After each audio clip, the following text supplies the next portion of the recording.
오늘의 주제, 사회집단의 의미와 유형. 먼저 첫 번째 주제부터 시작하도록 할게요. 오늘 배우는 내용 중에 사회집단 내용이 한 4분의 3 정도 돼. 사회집단이 뭔지부터 알고 시작을 해야 되겠지. 사회집단이다 라고 불리기 위해서는요. 자, 의미에 나오는데 세 가지 조건이 채워져야 돼. 첫 번째, 사회집단이 되기 위해서는 반드시 사람이 2명 이상이어야 돼. 혼자서 사회집단이라고 할 수는 없다라는 거야. 최소 2명 이상이면 사회집단으로 구분할 수가 있는데 무조건 2명 이상의 사람이 같이 있다고 사회집단은 아니고 그 사람들이 자 우리가 뭔가 하나의 집단 안에 속해 있다라는 소속감을 반드시 느껴야 돼. 그 다음에 세 번째, 그러면서 그 집단 안에 있는 사람 뭐 2명이든 그 이상의 사람이든 이들이 한 번 만나고 한 번 접촉하고 끝나는 게 아니라 지속적으로 끊임없이 상호작용을 해야 돼. 자, 조건 3가지 다 나왔어요. 2명 이상이어야 되고 소속감이 있어야 되고 지속적으로 상호작용을 해야 된다. 이게 사회집단이야. 근데 3가지 조건을 다 듣고 나도 좀 약간 감이 안 오지. 지금 어떤 게 2명 이상이면서 소속감을 느끼고 지속적인 상호작용을 하는 집단이냐. 가장 대표적인 사회집단은요. 가정이에요. 뭔가 집단 그러니까 여러분들 되게 딱딱하게 느껴지지. 아니야. 잘 생각해봐. 3가지 조건 있는지. 2명 이상이죠. 가족. 우리가 한 가족이라는 거 다들 알고 있잖아요. 가족 구성원은 소속감 있죠. 세 번째, 가족이 지속적으로 상호작용을 한다는 건 설명할 필요가 없죠. 그렇죠?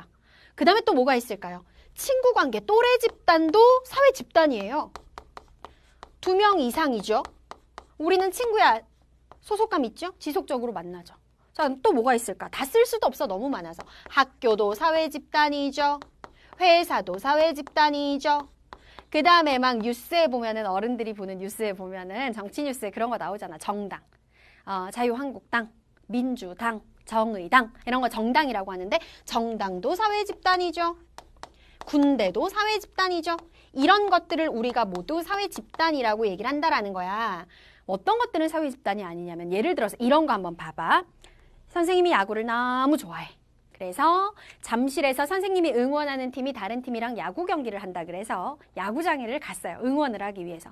자, 그러면 왜 가면은 관중석에 이제 선생님이랑 똑같이 같은 팀을 응원하기 위해서 온 내가 모르는 수많은 사람들이 있잖아요.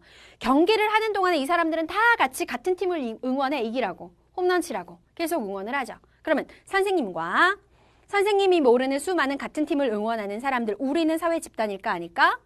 우리는 사회 집단이 아니에요. 왜? 이 3가지 조건이 충족이 안 되잖아요. 2명 이상인 건 맞아요. 소속감이 어디 있어? 우리는 하나의 집단이야? 물론 잠깐 느낄 수는 있지. 그 팀을 응원하는 몇 시간 동안. 그런데 지속적으로 만나나요? 한 번 보면 다시는 못 볼 사람들이 대부분이야. 자, 그런데 이런 경우는 좀 달라져요. 선생님이 계속해서 한 팀을 응원하러 그냥 수시로 야구장에 가다가 우연히 몇 번 마주친 사람들이 있어. 계속 같은 팀을 응원하러 오다 보니까 우연히 마주쳐가지고 인사를 하는 사이가 됐어. 그래가지고 인사를 하고 거기서 좀 더 발전을 해서 우리 이참에 우리끼리 같이 요 팀 응원하는 응원 동호회 하나 만들까요? 해가지고 그럽시다 해가지고 동호회를 만들었어. 그래서 우리끼리 항상 연락을 하고 때로는 밖에 모여서 밥도 같이 먹고 그 다음에 우리가 응원하는 팀이 경기 있을 때 같이 차 타고 응원을 하러 가고 이렇게 되면 그건 사회 집단이 되는 거야. 차이를 아시겠죠? 그렇죠? 영화관에 영화를 보러 모여있는 관중들, 관객들, 사회집단 아니에요. 버스를 탔는데 그 버스 안에 사람들이 30명이 모여있었네. 이거 사회집단 아니에요. 알겠지? 그래서 사회집단과 사회집단이 아닌 걸 구분할 수 있어야 되는데 이 3가지 조건을 충족시킬 수 있는지를 보면 된다는 거. 알겠지? 자, 이제 옆으로 넘어가서 그렇다면 결국 한 명 한 명의 사람으로 구성돼가지고 만들어지는 게 사회집단인데 개인과 사회집단은 무슨 관계라고 할 수 있느냐? 한마디로 말해서 굉장히 밀접한 관계다. 너무 뻔한 얘기 아니야? 그 다음에 서로 영향을 주고받는다. 개인은 자기가 속한 집단에 영향을 미치고 사회집단은 그 안에 구성원인 한 명 한 명의 개인에게 영향을 미친다. 그러면 집단 안에 있는 개인은 어떤 역할을 해야 되고 그 다음에 사회집단은 개인들에게 어떻게 해야 되느냐. 여기는 외울 내용 아니야. 들어보면 다 뻔한 내용이거든요. 이해만 하시면 돼요. 하나의 집단 안에 속해 있는 한 명 한 명의 개인들은 일단 첫 번째, 자신이 속한 집단의 규범이 있다면, 규칙이 있다면 당연히 그 규범을 지켜야 되겠죠. 그 다음에 그 집단 안에서 내가 해야 될 역할도 잘 수행을 해야 되겠죠. 그러면서 집단 안에 다른 사람들과 서로 상호작용을 하면서 나 자신을 찾아가는, 즉 자아를 실현할 수도 있습니다. 그렇다면 개인으로 구성되어 있는 사회 집단은 어떤 역할을 하는가? 일단 한 명 한 명의 개인에게 나 이 집단에 속해 있지 라는 소속감도 부여해주고, 이 사람이라는 동물이 혼자선 살 수 없기 때문에 뭔가 속해 있는 것에 본능적으로 안정감을 느끼거든요. 즉 집단 안에 속해 있는 사람들에게 안정감을 부여해주는 역할도 한다라는 거. 그 다음에 두 번째, 한 명 한 명의 개인은요, 사실 어떤 사회 집단에 속해 있느냐에 따라서 나의 생각, 사고방식이라고 하잖아. 생각이라든지 행동에도 영향을 받아요. 내가 꿈에 대해서 끊임없이 고민을 하고 있는데 내가 속해 있는 사회 집단, 가정, 나의 가족들에 의해서도 생각이나 행동에 영향을 받을 수 있고, 또 학교도 사회 집단이잖아. 학교의 선생님의 조언에 따라서도 나의 생각이나 행동이 바뀔 수 있고, 그런 얘기야. 개인은 자신이 속해 있는 사회 집단의 사고나 행동에 영향을 받는다라는 거지. 그 다음에 또 그 사회 집단 안에 있는 개인의 어떤 창의성에 의해서 집단 자체의 규범이나 성격이 변하기도 해요. 자, 어떤 신입사원이 직장에 들어갔어. 그 직장은 그렇게 인원수가 많지 않은 벤처기업 같은 곳이야. 근데 이 똑똑한 신입사원이 들어가서 보니까 이 직장의 어떤 운영 방식이라든지 의사 전달 방식에 조금 문제가 있는 것 같아. 그래가지고 아이디어를 제시했어. 근데 그 직장의 구성원들이 듣고 이거 굉장히 좋은 생각이다 해서 직장의 운영 방식이 바뀔 수도 있잖아요. 그게 바로 이런 사례잖아. 개인에 의해서 사회 집단의 규범이나 성격이 변할 수도 있다. 무슨 말인지는 이해되지? 그러면 이 부분은 이해만 하면 되고 외워야 되는 내용은 없다는 거. 가볍게 넘어가시면 돼요. 자, 진짜 중요한 내용 지금부터 나옵니다. 2번. 지금부터 선생님이랑 사회 집단의 유형을 한번 나눠볼 거야. 각각의 기준, 뭘 가지고 나누느냐에 따라 사회 집단을 각각 두 가지 성격씩 분류를 할 수가 있거든요. 첫 번째로는 선생님이랑 뭘 해볼 거냐면, 말이 되게 어렵지. 구성원의 소속감에 따른 구분, 이렇게 나와 있는데 쉽게 말하면 무슨 말이냐면, 내가 소속돼서 소속감을 느끼는 집단이냐, 내가 소속이 안 돼 있기 때문에 소속감을 못 느끼는 집단이냐, 그 기준을 가지고 한번 나눠보자는 거야. 정말 쉽다. 내용 듣고 보면. 자, 내가 속해 있어요. 그래서 내가 이 집단의 어떤 공동체 의식을 느끼면서 소속감을 느껴요. 그런 집단을 무슨 집단이라고 하냐면 내 집단이라고 해요. 안내. 한자로 내가 안에 들어있는 집단이란 뜻이야.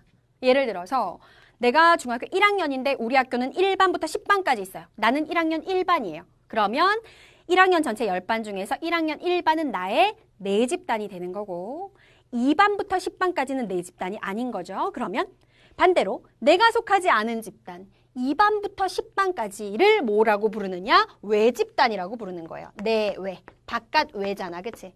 너무 쉽지. 아, 소속감을 느끼면 내 집단, 소속감을 못 느끼면 외 집단이라고 하는구나. 자, 방금 말했잖아. 나는 1반이야. 그럼 1학년 1반은 나의 내 집단이고 2반부터 10반까지는 외 집단이야. 그런데 이 경우를 또 생각해봐. 우리 학교가 믿음중학교인데 믿음중학교가 이웃에 있는 소망중학교랑 축구 친선 경기를 하게 됐어요. 축구 선수들 말고도 우리 학교 애들이 다 가가지고 우리 중학교를 응원하게 됐어요. 이때 나의 내 집단은 뭐야? 내가 속해 있는 학교, 믿음중학교가 나의 내 집단, 소망중학교는 나의 외 집단이 되는 거지. 무슨 뜻인지 알겠지? 내 집단, 외 집단은 그렇게 구분을 하시면 되고요. 자, 이번에는 옆으로 가서 또 다른 걸 가지고 한번 나눠보도록 할게요. 접촉 방식에 따라서도 나눌 수 있다. 무슨 말이냐면 사회 집단은 2명 이상의 사람들이 있는 거잖아. 그러니까 접촉을 하게 되겠죠. 그 안에 있는 구성원들끼리. 근데 접촉을 할 때 딱 형식이 갖춰져가지고 형식에 따라 접촉을 하느냐, 아니면 그냥 친밀하게 인간적으로 접촉을 하느냐에 따라서 나눌 수 있다는 거야. 먼저 첫 번째, 접촉 방식에 따라서 1차 집단, 2차 집단을 구분할 수 있는데 1차 집단이라는 건 뭐냐면요. 규칙, 형식 이런 게 딱 정해져 있지 않아요. 그래서 진짜 인간적으로다가 친밀하게 접촉해요. 그리고 서로 관계를 맺을 때 굉장히 인격적으로 상호작용을 해요. 그러니까 구성원 중에 누군가가 뭐 실수를 하거나 잘못을 해도 징계를 받거나 딱 형식에 의해서 처벌받고 이런 게 아니라 그럴 수도 있지 뭐 그냥 좋게 이런 게 인격적인 상호작용이야. 친밀하게 접촉을 하고 인격적인 상호작용을 하는 게 1차 집단이다. 어떤 게 여기에 들어갈까? 사회 집단 중에서 이러한 대표적인 게 뭐가 있어요? 가정 아니에요, 가정. 인격적인 상호작용, 친밀한 접촉. 하나 또 있어요. 또래 집단. 친구 관계도 마찬가지죠. 자, 이러한 집단을 우리는 1차 집단이라고 얘기하고 이런 1차 집단의 경우에는요. 개인의 인격 형성, 즉 자아 형성에 되게 많이 영향을 미쳐요. 그 다음에 이번엔 반대로 뭔가 그냥 좋게 이게 아니라 그냥 친해서 만나고 이게 아니라 목적이 있어. 어떤 특정한 목적을 달성하기 위해 집단이 만들어졌고 그래서 목적 달성을 위해서 집단이 만들어져 가지고 그 안에 있는 개인 구성원들이요. 형식이 딱 갖춰져 있어요. 서로 관계를 맺을 때. 수단적인 상호작용을 하고 관계를 맺어. 이런 걸 2차 집단이라 그래. 형식적이고 수단적이라는 건 얘들아 나쁜 말이 절대로 아니야. 그 안에 지위, 역할 이런 게 탁 나눠져 있어서 그 지위에 따른 역할을 형식을 딱딱 갖춰서 수행하는 걸 말하는 거예요. 사실 우리가 속해 있는 집단들 중에 가정과 또래 집단을 제외한 거의 대부분의 집단이 다 2차 집단이라고 생각하시면 돼요. 어떤 것들이 2차 집단에 해당될까? 학교 2차 집단이죠. 회사도 2차 집단이죠. 아까 정치단체인 정당도 2차 집단이죠. 군대도 2차 집단이죠. 그냥 다 2차 집단이라고 생각하시면 돼요. 아, 가정과 또래 집단만 1차 집단이구나. 자, 마지막으로 세 번째 기준을 한번 보겠습니다. 결합의지에 따라서 구분을 하면 또 어떻게 나눌 수 있느냐. 이건 또 무슨 말이야. 결합의지에 따라 나눈다라는 건 이런 뜻이에요. 내가 이 집단 안에 들어가야 되겠다 해서 의지를 가지고 의도적으로 들어간 집단이냐. 아니면 그런 의지와 상관없이 자연스럽게 속하게 된 집단이냐. 이 기준을 가지고 구분한다라는 거야. 먼저 첫 번째. 내가 들어가려고 의지가 있어서 들어간 집단이 아니야. 자연적으로 포함되게 된 집단이야. 이런 집단을 우리는 공동사회라고 얘기해. 어떤 게 공동사회가 되느냐? 가장 대표적으로 가정. 그 다음에 내가 속해 있는 마을, 촌락이라고 하죠. 이런 것들이 공동사회에 해당되고요. 그 다음에 이제 반대로 목적을 위해 가지고 의도적으로 만들어졌고 구성원도 의도적으로 그 안에 들어가. 그러면 이익사회가 되는 거야. 이익사회 얘는 선생님이 따로 적지 않겠습니다. 왜 안 적냐면 2번의 구분 방식 있죠? 여기에서 보는 2차 집단. 2차 집단에 해당하는 건 거의 100% 결합의지에 따라서 구분할 때는 이익사회에 들어가요.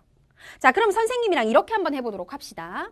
하나의 집단을 각각의 기준에 따라 어디에 속한지 한번 해보도록 할게요. 자, 우리 집, 우리 엄마, 우리 아빠, 그 다음에 나, 내 동생으로 구성된 우리 가정. 우리 가정은 첫째, 소속감에 따라서 구분을 했을 땐 내 집단에 해당이 되고요.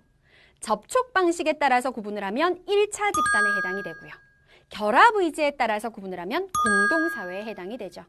자, 그 다음에 또 어디를 해볼까요? 우리 학교, 내가 다니는 우리 학교를 한번 해볼게요. 우리 학교는 첫 번째, 소속감에 따라서 구분하면 내 집단이 되죠. 외 집단 아니죠? 내 집단이죠. 그 다음 두 번째, 접촉 방식에 따라선 2차 집단에 해당되죠. 세 번째, 결합의지에 따라선 이익사회에 해당이 돼요.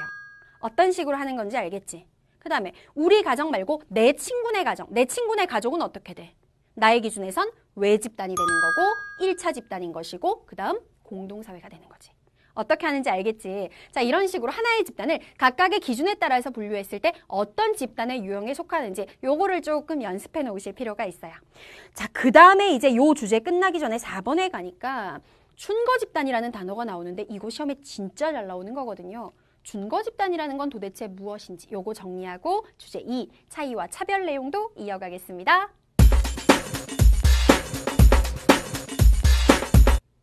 자, 다음 내용 4번 준거 집단 이어가도록 할게요. 준거 집단이라는 건 도대체 무슨 뜻이냐? 일단 책에 나와 있는 대로 의미 정리하고 설명 들어갑니다. 준거 집단이라는 건 어떤 한 명의 사람, 즉 개인이 어떤 문제에 대해서 판단을 하거나 혹은 어떻게 행동을 하는가 판단이나 행동을 할 때 자신의 기준이 되는 집단, 즉 기준으로 삼는 집단을 준거 집단이다라고 얘기를 해요. 개인, 윤미라는 개인이 어떤 판단이나 행동을 할 때 기준으로 삼는 집단. 이건 도대체 무슨 뜻이냐? 내가 몸담고 싶은 집단. 이렇게 생각해도 굉장히 쉬울 거야. 자, 예를 들어가지고 선생님이 아래 내용까지 한 방에 설명을 도와드리겠습니다. 같은 병원에서 근무하는 2명의 간호사 선생님이 계셨어요. 이 2명의 간호사는 둘 다 일을 굉장히 잘하는 사람이긴 한데 평소에 보면 한 명은 항상 활짝 웃고 다니고 한 명은 보면 입이 뚱해가지고 뭔가 불만 있는 사람과 같은 표정을 하고 다녔어요. 그런데 알고 봤더니 이 2명에게는 각각 다른 사연이 있어. 간호사가 된 사연. 첫 번째, 맨날 웃고 다니던 그 간호사 선생님 같은 경우에는 어렸을 때부터 이미 꿈이 간호사였던 거야. 그래서 초등학교 때, 중학교 때 자기 꿈 적을 때 맨날 간호사라고 적었고 그래서 나는 간호사가 되고 싶다라는 목표를 가지고 열심히 공부도 해왔어. 그래가지고 결국은 노력한 끝에 간호사가 되는 꿈을 이루었습니다. 그러면 자 간호사 집단 안에 이 선생님은 소속이 됐죠. 그렇죠? 그러면서 쭉 살아올 때 나는 간호사가 돼야 돼. 간호사가 되기 위해서 이런 노력을 해야 되겠지. 즉 판단이나 행동을 할 때 나의 기준이 된 집단이 뭐였던 거야? 간호사 집단이었던 거야.